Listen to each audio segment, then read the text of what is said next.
Ryan Reynolds here from Mint Mobile with a message for everyone paying big wireless way too much. Please, for the love of everything good in this world, stop.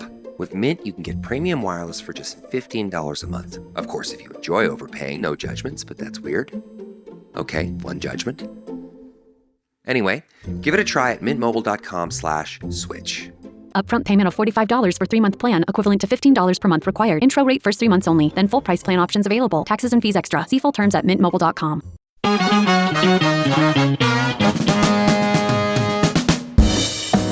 Will the midterm elections be free and fair? That is our question this hour. Welcome to The Middle. I'm Jeremy Hobson at Nevada Public Radio in Las Vegas this week, along with our DJ Tolliver. And Tolliver, here in Las Vegas, the gaming capital of the world, the rules of the game are very important. You have to be able to trust that it is fair if you're going to play. Mm-hmm. Yeah, see, that's why they always turn the dice around for the cameras if they fall on the floor to make sure it's not weighted or anything. Exactly. Now, I bring this up, yes, it's true, because we are now 6 months away from the midterm elections when voters will decide whether to keep Republicans in control of the House and Senate for the rest of President Trump's term, or to put Democrats in charge of one or both chambers and put a check on the administration. And there is concern on both the right and the left about the rules of the game, if you will. That means the lines of the districts that people vote in, how they're drawn.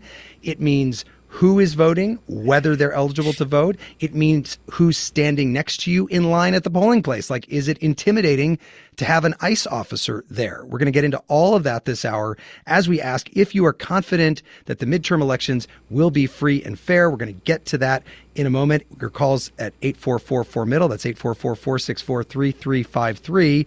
But first, last week we talked about what it really means to make a big change in your life or your views. Here are some of the voicemails that came in. Hi, my name is Morgan. I'm calling from Costa Mesa.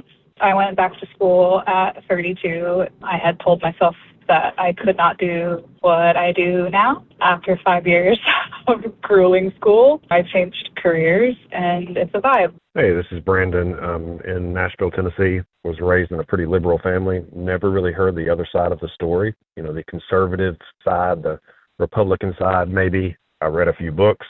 New information opened my mind up, turning me towards the right.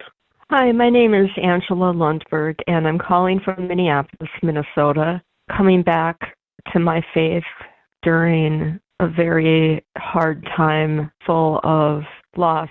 I feel really blessed about it, and it's also confusing, and I still have doubts, but I'm really giving my all to it for the first time in my life. Well, thanks to everyone who called in, and a reminder, you can hear that full show. Just subscribe to The Middle on Spotify or wherever you get your podcasts. So now to our topic this hour. Do you have confidence in the integrity of the midterm elections? Tolliver, the phone number again, please. You can call us at 844-4MIDDLE. That's 844-464-3353. Or you can write to us at listentothemiddle.com. You can also comment on our live stream on YouTube. And joining me this hour, Tammy Patrick, Chief Programs Officer at the National Association of Election Officials. Tammy, welcome. It's great to be here. Thanks for having me. And our old friend, USA Today Chief Political Correspondent Phillip Bailey is back with us. Phillip, great to have you as well. Jeremy, as always, how you doing? Doing great. And just set the scene for us to start, Phillip, because typically the party in power in the midterms, which would be the Republicans, typically the party in power loses seats. And right now you have a president who is historically unpopular. But the president has been pushing states to redraw the maps ahead of the election. What is the lay of the land when it comes to redistricting right now?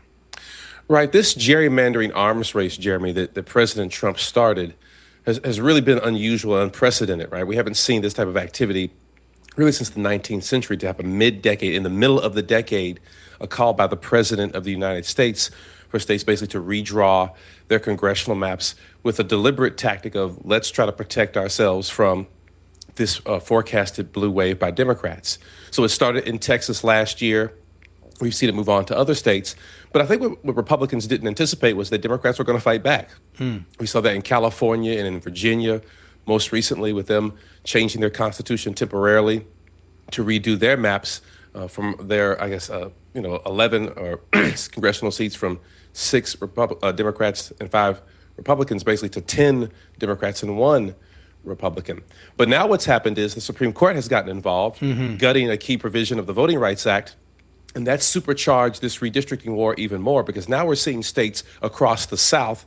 Tennessee just today redrew its map, really sort of targeting black voters and splitting up the black political vote down in the South. So this is an unusual, unprecedented measure here. We don't really know when everything is said and done, who will be in the lead here. But clearly President Trump was doing this to avert a blue wave, to basically end his presidency. Well, and Tammy, as such an expert on elections, can the party in power really protect itself from losses by redistricting, or how important is this redistricting ahead of the midterm elections? So I think it's really important to remember a couple of things here. One is that the rules of engagement are changing, it seems, daily, and that includes the district lines, it includes what the requirements are, it might include who is eligible to participate in a particular election. But what's important to know is that at the end of the day, the voters can still vote for whomever they want, regardless of how they're registered, whether they're registered with whatever letter after their name or what candidate has a letter after their name. So even if the lines are redrawn, it's still possible for the voters to weigh in on whether or not they approve of this type of governance, because this is, as was mentioned, this is not something we normally see. This is above and beyond. And I think what's really important for your listeners to understand is that why are they going to these extreme measures in this moment? It's because the voters currently have the power, and they want to make sure that any influence they can have to dilute that voting power of all voters, not one political party or one particular cohort of voters, but all voters are being undermined in this process. And that's really, really critical for everyone to realize that it's kind of our superpower. We all share it. And that's the power at the ballot box. Beyond the districting, though, Republicans say they're concerned, Phillip, about voter fraud. They've been pushing the Save America Act, which would restrict mail-in voting and require photo ID to vote. Does that have any chance of passing at this point? Well, it did pass the House of Representatives, the Republican-controlled House, Jeremy, back in February. And it sits now in the Senate, where President Trump has been putting a lot of pressure on Senate Majority Leader John Thune to basically kill the filibuster and pass it just with a majority vote there. And Senator Thune has resisted those calls for the most part. So look, but it's important to let's remember some facts here. You know, in 2024, the American Immigration Council, for example, and the Save America Act does a bunch of things. It talks about voter ID, it talks about restricting and proof of citizenship. But remember here, when it comes to voter fraud, and this is a major concern for voters, I think, across the political spectrum, and that's the most popular aspect of the Save America Act, which polling does show about 52% of Americans do support. But the American Immigration Council, in a report in 2024, Jeremy, pointed out that there were fewer than 70 proven cases of non-citizens who voted in elections in the last 40 years. So part of this is, look, you lock your door in your house even without being robbed, but there are very few examples of voter fraud impacting any election, certainly a national election for president or U.S. Senate. So for a lot of Democrats, this is sort of searching for a problem here. But again, it remains in the Senate, where there are objections from at least 4 Republicans, Susan Collins of Maine, Lisa Murkowski of Alaska, Tom Tillis of North Carolina, and yes, even Mitch McConnell of my home state of Kentucky, who have objected adding the Save America Act to the budget package earlier this year. So there's some resistance from a handful of Republicans to President Trump's whims.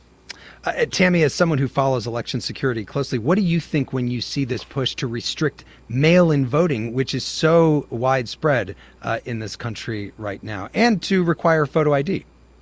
Well, I feel like I should give a little bit of a preface of just briefly my background. So I was an election official for more than a decade in a jurisdiction you've maybe never heard of, Maricopa County, Arizona. Very important jurisdiction, place, right? Yeah. And my job there was I was the federal compliance officer. I did all of our submissions to the Department of Justice under the Voting Rights Act in Section 5. And I've also served as a liaison to the United States Postal Service, as an expert on election mail. So I have many thoughts on all of these issues, but I'll try and bring it down to just a couple of really succinct nuggets, and that is this.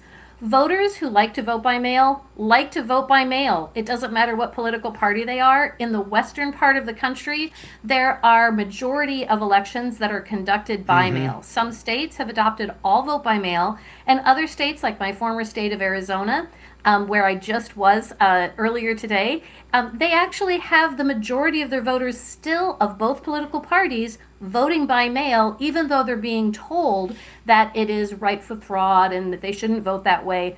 But voters really like it because it is safe, it is secure. But there are some ways that we can improve things, and that's part of the conversation around elections, is that this great experiment is not perfect. There are ways we iterate every election to improve upon the process, to make sure that we expand the franchise to those who are eligible, but make sure that those who are not eligible don't participate. So the security of the process is really, really important to election professionals. And the association where I'm currently work, we have over 2,000 election professionals at every level of government. And they are your friends, they're your neighbors, they're your family members. It's not just somebody in a dark back room who's, counting these votes. It's all of the people who come together on election day to serve as poll workers. It's a transparent process, and we need to make sure that we don't always believe what we hear, read, or see by those who really don't know what they're talking about sometimes. Well, and of course, this brings up a very important point that I'm sure we're going to get to, and I'm sure people will have thoughts on this as they call in, which is confidence in the election. There have been a lot of allegations, especially by President Trump and Republicans, that the 2020 election was stolen from him. And there are a lot of people in this country who believe that, even though there hasn't been any real evidence to support that. But we'll talk about that. And again, our number is 844-4MIDDLE. That's 844-464-3353. You can reach us at listentothemiddle.com. And Tolliver, Republicans are already claiming that if they lose seats, it will be because of illegal voting. Yeah, listen here to Texas Congressman Chip Roy on Fox News, followed by a campaign ad for Scott Peterson, candidate for Nebraska's Secretary of State race. The only threat to our elections, like all this, people that are in a tizzy about President Trump, the only threat to elections are the people who are here who will steal our elections by voting without voter ID. Let's defend Nebraska from outside forces that come in to harvest mail-in ballots and potentially steal elections from good Republicans. By the way, the Brookings Institution released a report last year that looked at several recent elections and found that fraudulent mail-in votes made up 4 in 10 million votes cast by mail. Tolliver, that is 0.00043%. We got to find those guys. Waste them in or something like that. We'll be right back with your calls on The Middle.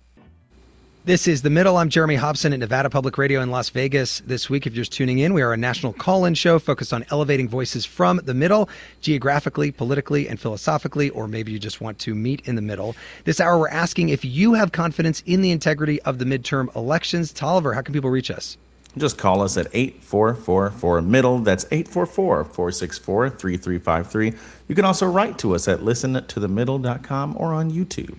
I'm joined by Tammy Patrick, Chief Programs Officer at the National Association of Election Officials, and USA Today Chief Political Correspondent Phillip Bailey. And before we get to the phones, I want to hear how all this is playing out here in the state of Nevada with Paul Boger, who hosts KNPR's State of Nevada. He's joining us from Reno. Paul, just to remind our listeners around the country, this is a true swing state. It went for Trump in 2024, Biden in 2020, and you have universal vote by mail. Is anybody trying to get rid of that? That has been controversial since it was passed in the special session in the middle of the summer of 2020. So this isn't a long time thing. This is still relatively new in Nevada. And since then, Republicans have tried very hard to get this repealed. But the legislature here in Nevada, the state legislature, is gerrymandered towards Democrats. There was no hope of that ever happening. So the best they've ever gotten is that now there is an opt-out policy. So if you don't want your ballot sent to you, you can opt out of it. But for the most part, most Nevadans get their ballot by mail. There's also a voter ID ballot measure coming this fall to voters in the state of Nevada. How do people feel about that? Well, this is actually the second time it's going to be on the ballot here in Nevada. The way our constitutional amendment process works is that voters actually have to approve things 2 times. So we know exactly how popular this was in 2024. 73% of Nevadans approved the voter ID initiative, which is about on par with polling we've seen nationally for support of voter ID initiatives. That said, Democrats tried very hard to keep this from coming to fruition. Republicans, again, tried to get this passed through the legislature. So what Republican Governor Joe Lombardo did was he went to that constitutional amendment process. He's very much led the charge on getting this passed. And guess what? It looks like it's going to pass in November. That said, it doesn't change universal mail-in ballots. If you still want to mail in a ballot, you can. It looks like there's going to be some provision where you can include the last 4 of your driver's license, something like that. So still going to have mail-in ballots, but there will be some sort of voter ID security. That's Paul Bloger, who hosts State of Nevada on KNPR, joining us from Reno. Paul, thank you very much.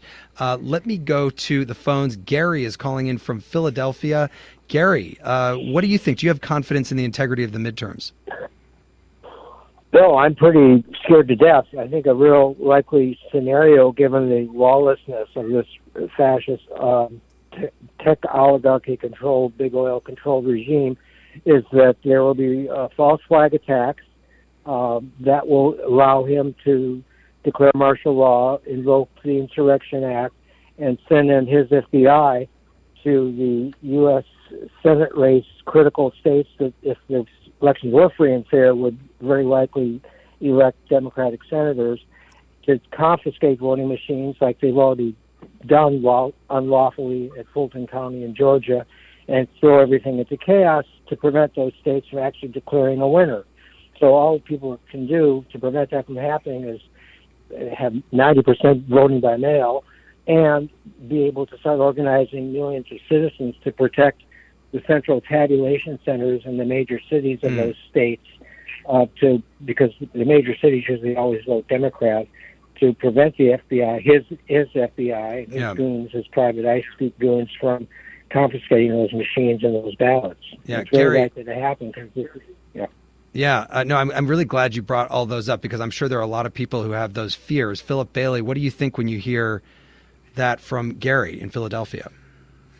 Well, look, Jeremy, I mean, there is a rising lack of confidence. Now, right now, NPR Marist poll released earlier this year did find that 66% of Americans are confident that their state and local elections will be run fairly and accurately, right? 66%, that's 2/3 of the country. 34% said they're not confident. But here's the thing, when you look back only a few months before that, like in October of 2024, it was 75% or 76% of Americans who said they were confident. So it's down a little bit. So it's down, right? So, and part of that is that you have a president who has never admitted losing an election. And losers' consent, as we all know, is a fundamental bedrock of democracy. It was 10 years ago when Ted Cruz won the Iowa caucuses, and Donald Trump denied that he lost that election.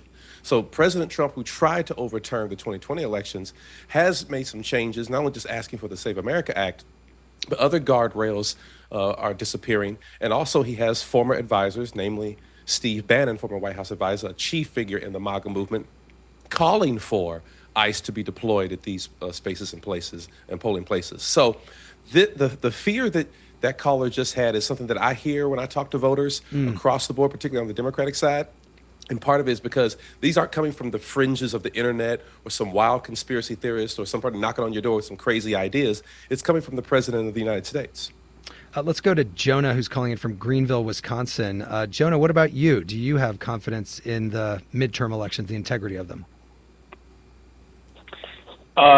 Yes, I do. And I understand why it feels like it's a bipartisan thing. The fear, Democrats are concerned, Republicans are concerned. But I would just like to point out that something important. Republican politicians, they're not concerned about election integrity. Donald Trump is concerned about, quote, election integrity, because it's something that he wants to focus on. They're following suit, which is in line with what they always do, because he's conditioned. Why do you have confidence in them? I have confidence because most people are not clinical sociopaths and just want a normal day at work. The people running our elections, like actually counting the ballots, staffing these polling locations, are just regular people. So I believe that most people want to, like 99% of people want to protect these institutions and won't, stir up fear for no reason. Jonah, thank you for that. Tammy Patrick, I imagine you agree with that most of the people that are running with this are just regular people that are trying to do a good job of running our elections, and it will work out as it should. They really are. So there are tens of thousands of Americans that their life's work and their life's profession, myself included, is making sure that we have a vibrant democracy in this country and that it continues to evolve and get better with each election. And I think that we've had a couple of points be raised that are really important that I want to emphasize, and that is most Americans do trust their local election office. Sometimes they're not sure about the rest of the state, and they certainly aren't sure about other states in the nation because they hear what they're doing over there in, insert the state name here. But it's really critical to know that all of the states in this country have training for their election officials. They test their voting systems. They audit their voting systems. They have observable, transparent elections. What really tends to build on the fervor of all of this is that we're having closer and closer elections. And when the elections are close, that's when you get a lot of scrutiny. And it's sort of like if you're a sports fan, if the score is really close, you stay engaged and you watch until the very last minute. But if it's a blowout and the media hasn't projected who the winner is going to be, or they have projected who the winner is going to be, rather, you're going to go on to the next game, the next race, the next contest, the next election. But when it's that close and the media is not comfortable projecting the winner yet, and they're waiting for those official results that could be 3 days, 4 days, a couple of weeks, like we see in California. It's not that there's anything untoward that's happening. That's the regular process that happens in every single election, whether it's close or not. And I think that's we're all old enough to remember. We're all old enough to remember, Tammy, an election that came down to 537 votes in the state of Florida back in 2000. Although maybe our Gen Z listeners, you should go back and Google the 2000 election. That was a very close one. You're aging yourself, Jeremy. Yeah, exactly. Tolliver, what's coming in at listentothemiddle.com? I have to say that's what got me into elections. Really? Is actually that's what got me into elections, is that I was curious about what was actually happening in my country. I was I worked for a large corporation. I was in corporate sales. I made 5 times what I made when I left to go to work for the county elections office in Maricopa. And what I learned is that there are really dedicated public servants that have very, very detailed procedures and policies and practices under their state's law to make sure that eligible voters are assisted in every possible way. And that's not to say that it's been perfect for all voters, but that's to say that we need to continue to focus on how we make it better rather than how do we scale things back and return to a time when a lot of voters didn't participate. Because that's really the only critical facet here, is that we need to make sure voters turn out and make their voices heard. All right, Tolliver, what voices are being heard at listentothemiddle.com?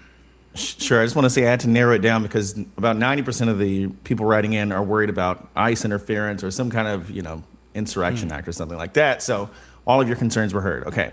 Mark in San Antonio says, I'm an election judge in Colorado. You want to feel confident in your election? Volunteer to be an election judge. Mark in San Antonio says, Sheila in Northern Colorado says, I'll be confident when there is a requirement for a 70% or greater representation of voters. And then Brian in Mishawaka, Indiana says, I worked the Indiana primary as a poll worker. I noticed considerably more mistrust from Republican voters and poll workers than from Democrats. So kind of what Phillip said, yeah. All right, let's get to another call. Alex is in Columbia, South Carolina. Alex, what about you? Do you have confidence in the upcoming election? I don't, but I remain hopefully optimistic. Explain. From what I understand about the Save America Act, it's not so much the voting. I think the problem is going to be with registration. I have 2 daughters who are married, and as I understand it, and they may be in a position to get the documentation that they need, but a lot of Americans won't be able to get those documentation, passports, or whatever they need to get. And this is all. I think the foundation was laid on this when you had the commander in chief, the American president, asking to find votes during an election, people who are his enablers, going before Congress for confirmation, and yet denying that he even lost the election. So I'm concerned about that. I don't have a lot of confidence, but I do remain hopefully optimistic, simply because, for one reason, because of shows like yours. This is an opportunity for people to hear facts and to make rational, informed decisions. So hopefully that'll move them to action and do what needs to be done. I appreciate that. I also want to say that one thing that I think a concern of the president is that if the Republicans lose the House, and certainly if they lose the Senate, he's already said it time and time again that he's going to be impeached. And I think that's a concern that he's expressing. Yeah.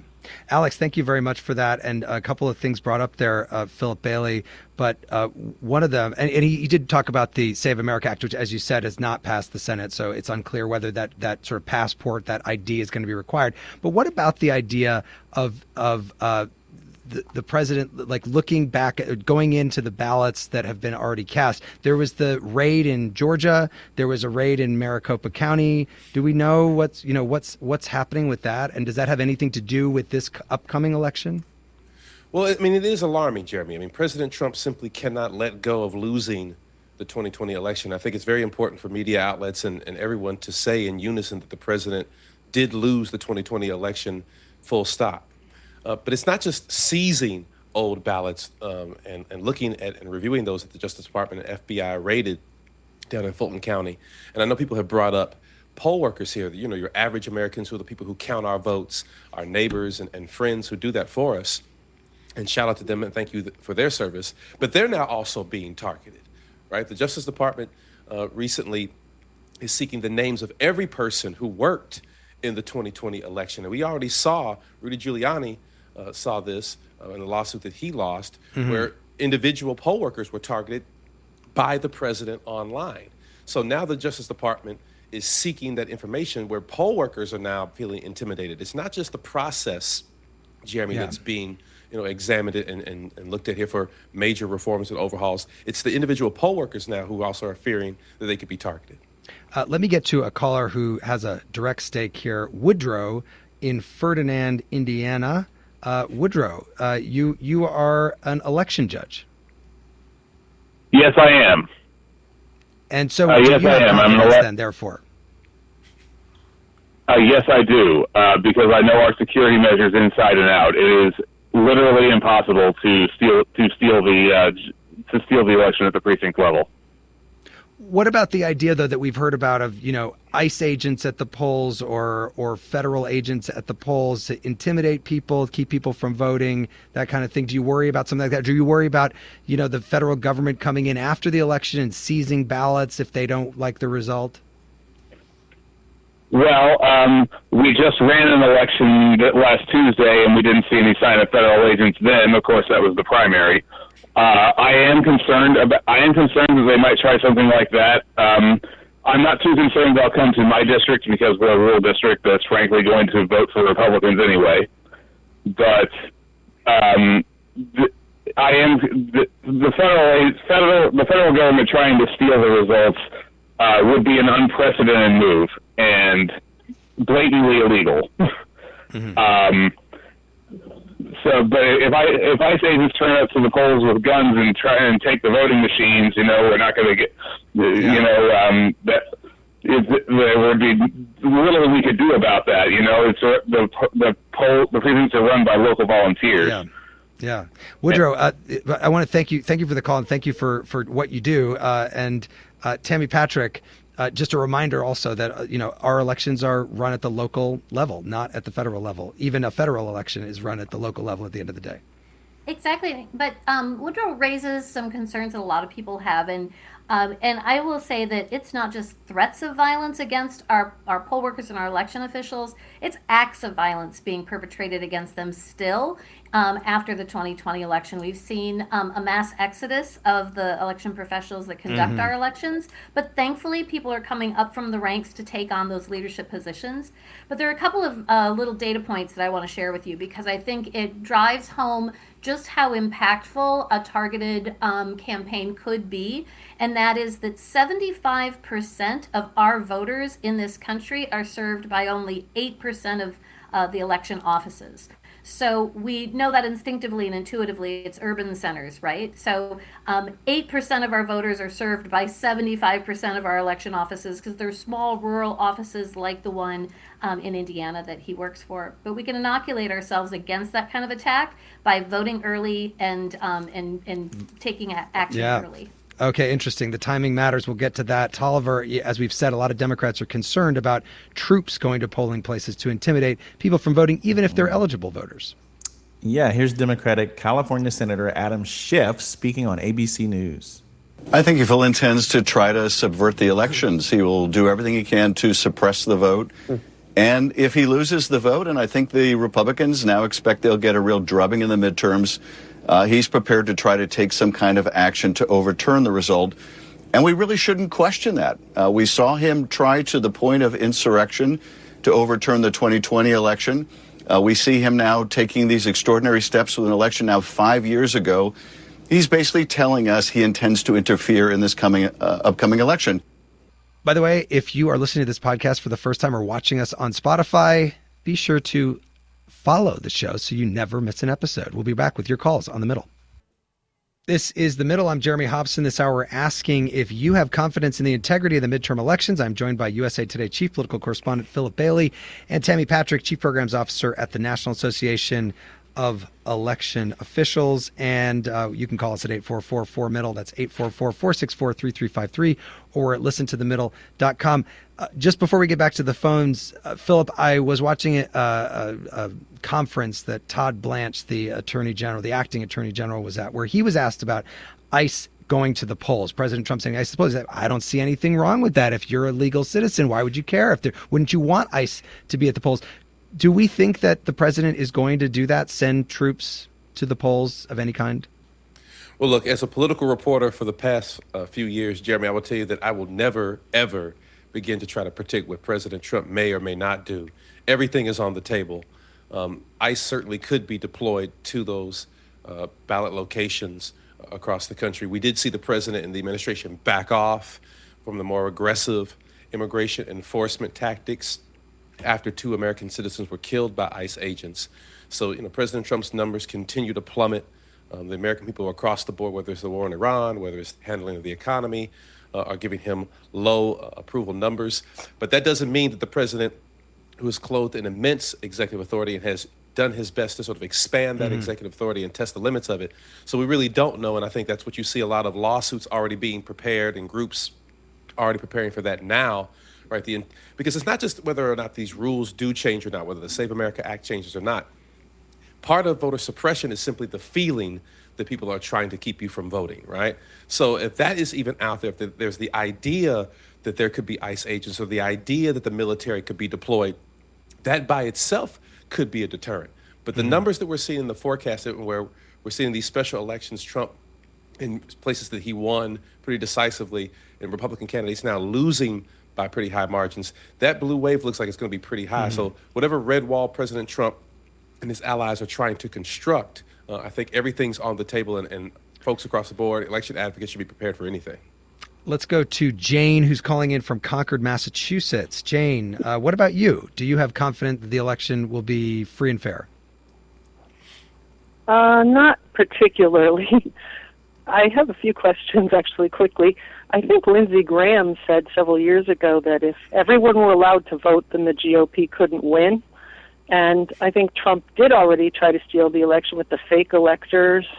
And he admitted at one point he lost by a whisker on some TV show. But 5 out of 50 states, I thought, had mail-in voting before COVID, and then when more of them adopted, it seemed to work.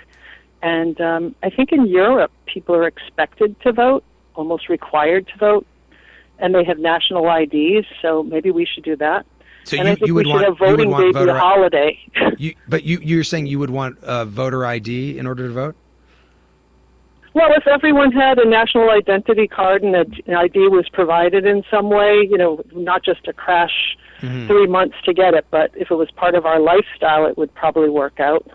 And I don't know if Democrats do that well fighting that, because it sort of seems like a common sense thing.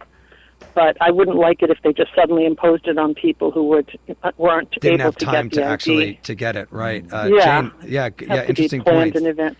Yeah, Tammy Patrick, this is an argument that a lot of Republicans have made, which is that a lot of other countries, most other countries, require some form of ID in order to vote. We vote a lot in this country compared to other countries. We vote on a lot of offices, a lot of races. We vote frequently. We vote on way more than any other country in the world. And we also are the most decentralized voting system in the entire world. So when you think about European countries, even Canada, they conduct their elections at the country level, at the federal level, at the national level. And that is just not the way that our system has been set up. And so while voter ID is something that is seemingly really popular for people across the political spectrum, when it was implemented in Arizona when I was there 20 years ago, we found people of all political parties didn't have what it took in order to get registered. They didn't have what it took in order to have their ballots be counted when they go to the polls to vote in person. And so even if it sounds like a common sense, practical matter, something as simple as a birth certificate, is it a birth certificate issued by the hospital, by the city, by the county, by the state? All of those things can be the case in certain places, and when the statute is so distinct, it can cut people out even though they think they have the right paperwork because they were born here, they've never gone anywhere else, or they have a passport that's expired. So even though it sounds like a practical matter, I would just ask everyone to take a look at your own ID and see, do you actually have something that satisfies the requirement? And unfortunately, what most people will find is they really don't. Right. And that kind of changes things when it's going to affect you personally and not just the boogeyman that you've been told to fear. Tammy, I got a quick question for you, Yeah, go if ahead, I may. Tolliver. So somebody wrote in and they said, like, I think it was in Colorado, that you can track your vote and like the status of it, like Domino's Pizza Tracker kind of thing. I'm wondering. Yeah, so it's ballot tracking has been in place across the country for a long time, and in fact, every state has vote by mail. Because you have absentee voting in some states, Right. Some states call it vote by mail. For some, it's just military or voters with disabilities, or you have to have an excuse in order to use that system. But every state has been voting by mail in some percentage for literally over a century. It basically started in the Civil War. So in some places, you have the voter is authenticated by comparing the signature to your signature on record. It's not just that it's the case that anybody can just mail something in and it gets counted. There are security measures and protocols in place, and the ballot tracking and ballot curing to make sure that it is your signature. I personally called hundreds, if not thousands, of voters in Arizona when the signatures didn't match, and I never had a single one tell me that it wasn't their ballot. What they told me is that their arm was in a cast, or my favorite was they were signing the ballot on the dashboard of their car as they drove down the 202 on their way to work. Wow. So I drove on the 202, scared me. Talk about texting while driving, voting while driving. That's crazy. I know. Right, there no. you go. Right, exactly. And I think we now know that Tolliver's hungry. 'Cause he's thinking about the Domino's Pizza Tracker. Let's go to sponsorship, yeah. Thomas, who's calling in from Austin, Texas. Hey, Thomas, what about you? Hi, thanks for taking my call. Yeah, I said earlier I have 150% confidence in our elections, our election systems. I'm just tired of people trying to weaponize this. We never had this issue until about, 4 or 5 years ago? And it feels like everybody's lost their collective minds over this. When it's just one person who's kind of blowing the dog whistle and then just causing everyone else to go into panic. I don't fear ICE showing up at the polling station. If I choose to vote by mail, I will vote by mail.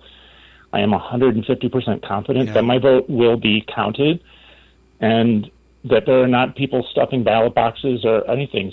This is not other parts of the world where your vote, even if you do vote, won't count. And to piggyback on what someone else was saying about Europe, I've lived in Europe and, and other places.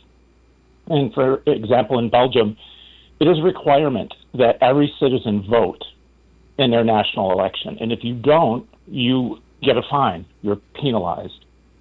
So, if you want to go that route, if you want to go to other countries where you go to vote and you put your hand in a thing of blue dye, it's getting to be too much, and we're losing focus on things that really matter.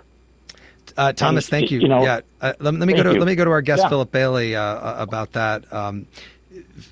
Phillip, what do you think there? He's got 150% confidence and says he'll vote by mail or not vote by mail, but he's very confident that things are going to work out and people are just blowing smoke here. Well, look, I think Americans, are always going to have that, shining, beacon on the top of the hill mentality, right? Like the idea that, no matter what the president says, no matter what Congress might do, we, the American people, are empowered and in control in this process. And that may very well be the case. But these concerns are legitimate, right? I mean, let's just take a look at aspects of the Safe America Act and parts of it that I think people don't even think about. And, Tammy made this great point earlier about when you make even these tiny tweaks to our election process, how it can affect millions of people. In the Save America Act, right, there is a provision in there that requires that the full name on your valid photo ID must match your birth certificate.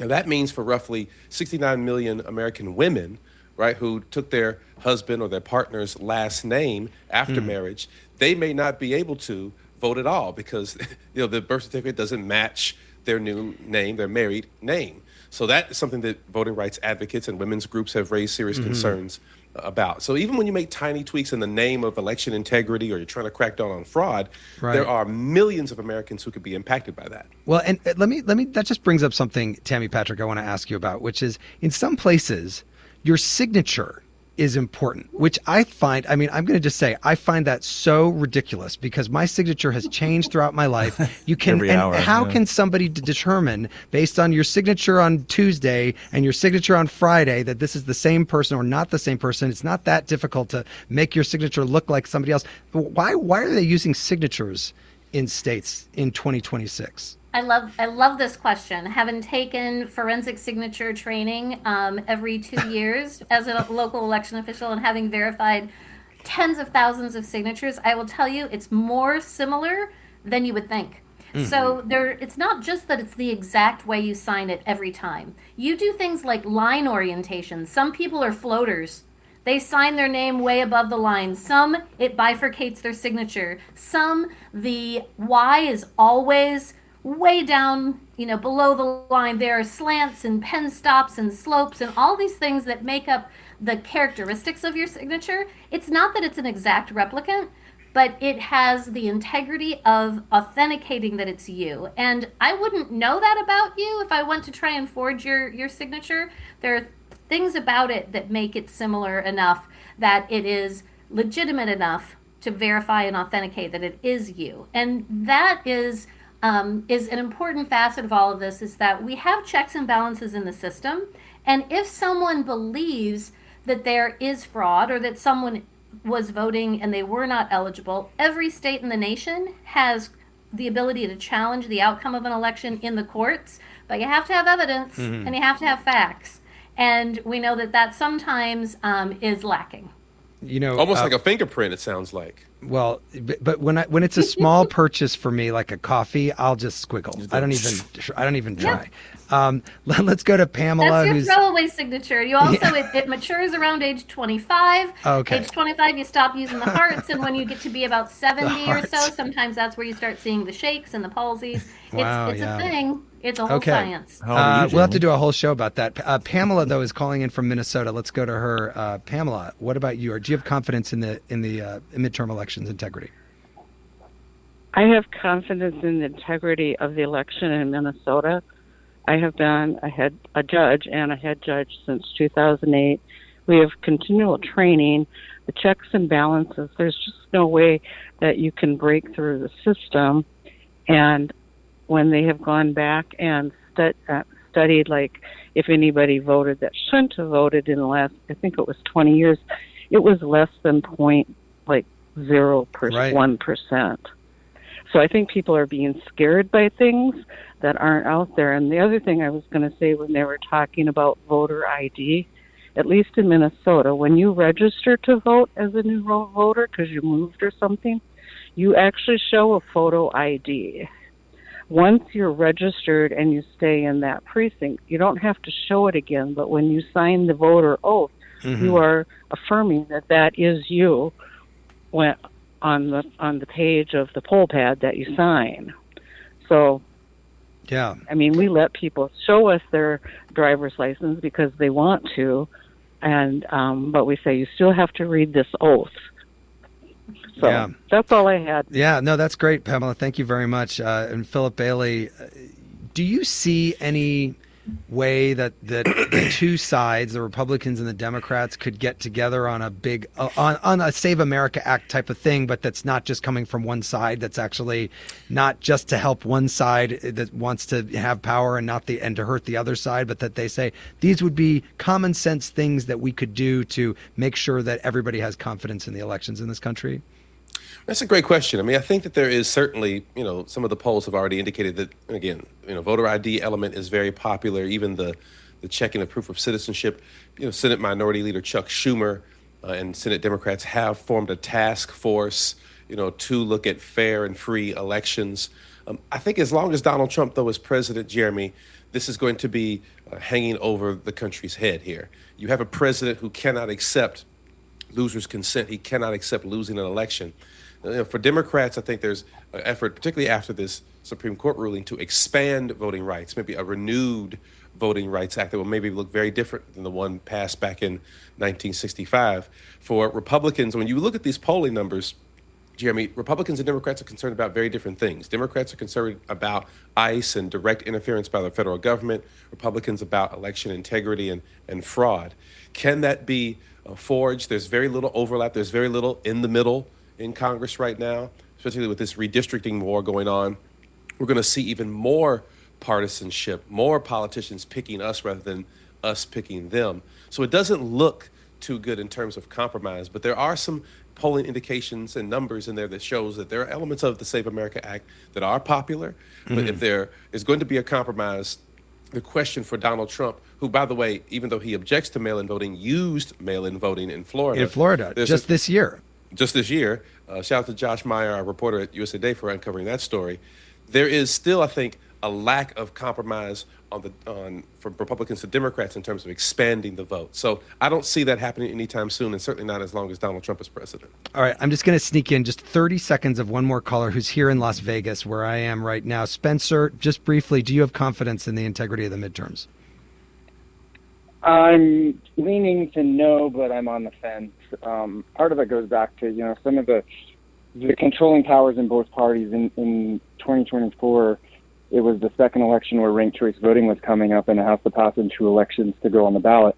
And that failed, and I feel like there was this central control of the more moderate Democrats that we have in Nevada that prevented the Green Party from even getting on the ballot, and that was happening nationwide. And the Green Party filed the correct paperwork, got more than double the signatures they needed for ballot access, and the Secretary of State sent them a different form, the incorrect form, and it went all the way to the Nevada Supreme Court, controlled by Democrats, and they prevented the Green Party from even being on the ballot.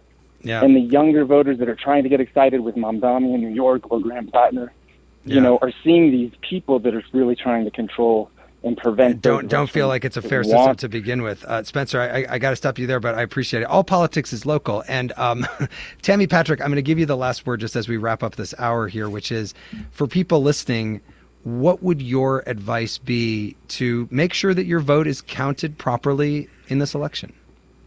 So assume that nothing is the same because each election is new. There can be new rules, new laws, new policies. So make sure that you understand what the rules of engagement are for each individual election and take early action and take someone with you. So if you feel like in 2020 when we had a global pandemic and there were things that you didn't think were safe, and you decided to vote by mail or decided to go vote early in person, these are the types of things you want to be thinking about in this moment. If you have those concerns about election day, vote early, not often, but vote early and take a friend.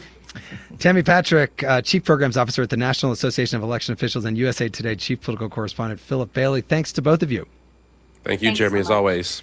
And a quick reminder, we're taking the show on the road next week to Kenosha, Wisconsin. For tickets to be in the audience and participate, just go to listentothemiddle.com. And we'll have more of your thoughts on election concerns on our podcast feed. Just subscribe to The Middle to watch or listen to us on Spotify or wherever you get your podcasts. The Middle is brought to you by Long Nook Media, distributed by Illinois Public Media in Urbana, Illinois, and produced by Harrison Patino, Danny Alexander, Sam Burmistaz, John Barth, Johnny Leonidas, and Marina Price. Our technical director is Steve Mork. Want to thank our hosts here at Nevada Public Radio, Ray Regal, Fabian Perez, Susan Henry, Rick Arevalo, and Paul Boger, of course, in Reno. I'm Jeremy Hobson.